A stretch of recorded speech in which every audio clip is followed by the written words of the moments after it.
ஆச்சி கொழுக்கட்டை மாவு வந்தாச்சு. ஆச்சி கொழுக்கட்டை மாவிற்கு கொழுக்கட்டை அச்சை கேட்டு வாங்குங்கள். பிரதமர், மத்திய அமைச்சர்கள் மற்றும் மாநில யூனியன் பிரதேசங்களின் முதல்வர்கள் மற்றும் அமைச்சர்கள் தீவிர குற்ற வழக்குகளில் கைது செய்யப்பட்டு 30 நாட்களுக்கு மேல் சிறையில் இருந்தால் அவர்களை பதவியிலிருந்து நீக்கம் செய்யும் வகையில் மத்திய அரசு புதிய மசோதாவை அறிமுகம் செய்துள்ளது. பிரதமர், மாநில முதல்வர்கள் மற்றும் அமைச்சர்கள் எந்த குற்றச்சாட்டின் கீழ் கைது செய்யப்பட்டாலும் அவர்கள் அதே பதவியில் நீடிக்கும் வகையில் தற்போதைய அரசியல் சட்டம் உள்ளது.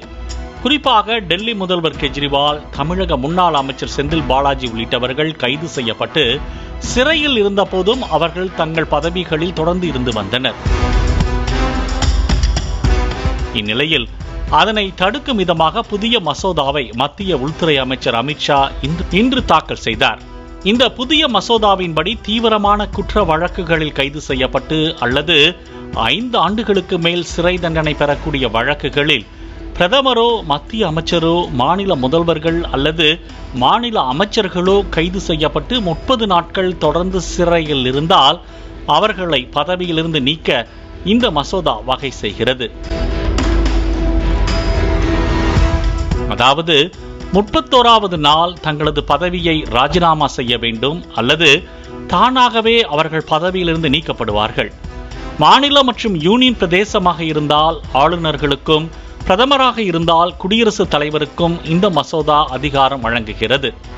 இதன் மூலம் கொலை, பெரிய அளவிலான ஊழல் போன்ற கடுமையான குற்றங்கள் இந்த சட்ட வரம்புக்குள் கொண்டு வரப்படும் என தெரிவிக்கப்பட்டுள்ளது. இதற்காக அரசியலமைப்பு சட்டத்தின் 75, 164 மற்றும் 239A ஆகிய பிரிவுகளில் திருத்தம் கொண்டுவர மத்திய அரசு திட்டமிட்டுள்ளது. இந்த மசோதா தற்போது நாடாளுமன்ற கூட்டுக்குழுவின் பரிசீலனைக்காகவும் அனுப்பப்பட உள்ளது. அதே நேரத்தில் இம்மசோதாவிற்கு எதிர்க்கட்சிகள் கடும் எதிர்ப்புகளை தெரிவித்து வருகின்றனர். இந்த மசோதா சட்டமாக நிறைவேற்றப்பட்டால் அது மாநிலங்களின் சுயாட்சிக்கு பாதிப்பை ஏற்படுத்தும் என்பது எதிர்க்கட்சிகளின் வாதமாக இருக்கிறது. மேலும் கைது செய்தாலே பதவி நீக்கம் என்பது அரசியல் பழிவாங்கலுக்காகவே பயன்படும் எனவும் எதிர்க்கட்சிகள் விமர்சித்துள்ளனர். இந்த சட்ட திருத்த மசோதாவுக்கு கடும் எதிர்ப்பு தெரிவித்துள்ள தமிழக முதலமைச்சர் மு.க. ஸ்டாலின் இதனை கருப்பு மசோதா என விமர்சித்துள்ளார்.